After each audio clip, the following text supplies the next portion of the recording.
Praise the lord. యేసు రక్తమే జయము. మన రక్షకుడు మన విమోచకుడైన యేసుక్రీస్తు పరిశుద్ధ నామములో అందరికీ వందనాలు. చిన్న ప్రార్థన ద్వారా ఈ రాత్రికాల వాక్యదానం చేసుకుందాము.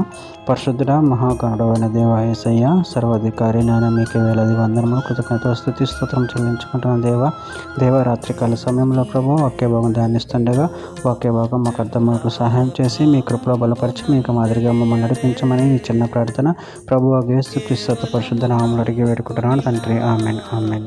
కొరింథీయులకు రాసిన మొదటి పత్రిక 15వ అధ్యాయము 34వ వచనం. నీతి ప్రవర్తన గలవారే మేలుకొని పాపం చేయుకుడి, దేవుని గురించిన జ్ఞానము కొందరికి లేదు, మీకు సిగ్గు కలుగుటకై ఇట్లు చెప్పుచున్నాను. ఆమెన్. దేవుని వాక్య భాగం దీవించును గాక.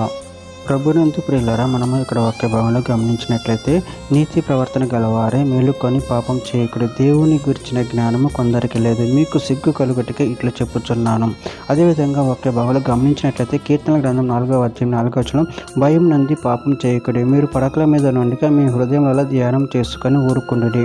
కీర్తనల గ్రంథం 119వ అధ్యాయం 11వ వచనం, నీ ఎదుట నేను పాపం చేయకుండానట్లు నా హృదయంలో నీ వాక్యం ఉంచుకొని ఉన్నాను. తెస్సలోనికీయులకు రాసిన మొదటి పత్రిక 4వ అధ్యాయం 5వ వచనం, పరిశుద్ధత యందును ఘనత యందును తన ఘటమును ఎట్లు కాపాడుకొనవలెనో అది ఎరిగి ఉండేటే దేవుని చిత్తము. దినవృత్తాంతం మొదటి గ్రంథం 28వ అధ్యాయం 9వ వచనం, సొలొమోనా నా కుమారుడా, నీ తండ్రి యొక్క దేవుడైన యెహోవా అందరి హృదయమును పరిశోధించువాడును, ఆలోచనలన్నింటినీ సంకల్పములన్నింటినీ ఎరిగిన వాడునై ఉన్నాడు. నువ్వు ఆయనను తెలుసుకొని హృదయపూర్వకముగాను మనఃపూర్వకముగాను ఆయనను సేవించుము. ఆయనను వెతికిన ఎడల ఆయన నీకు ప్రత్యక్షమగును. నువ్వు ఆయనను విసర్జించిన ఎడల ఆయన నిన్ను నిత్యముగా త్రోసివేయును. సామెతల గ్రంథం 20వ అధ్యాయం 13వ వచనం, లేమికి భయపడి నిద్రయందు ఆసక్తి విడువుము, నువ్వు మేలుకొని ఉంటిన ఎడల ఆహారం తిని తృప్తి పొందేదవు. యెషయా గ్రంథం 4వ అధ్యాయం 1వ వచనం, ఇశ్రాయేలులారా యెహోవా మాట ఆలకించుడి, సత్యమును కనికరమును దేవుని గురించిన జ్ఞానమును దేశముందు లేకపోవడం చూచి యెహోవా దేశ నివాసులు వాద్యమాడుచున్నాడు. యోహాను సువార్త 17వ అధ్యాయం 3వ వచనం, అద్వితీయ సత్యదేవుడైన నిన్నును నువ్వు పంపిన యేసుక్రీస్తుని ఎరుటే నిత్య జీవము.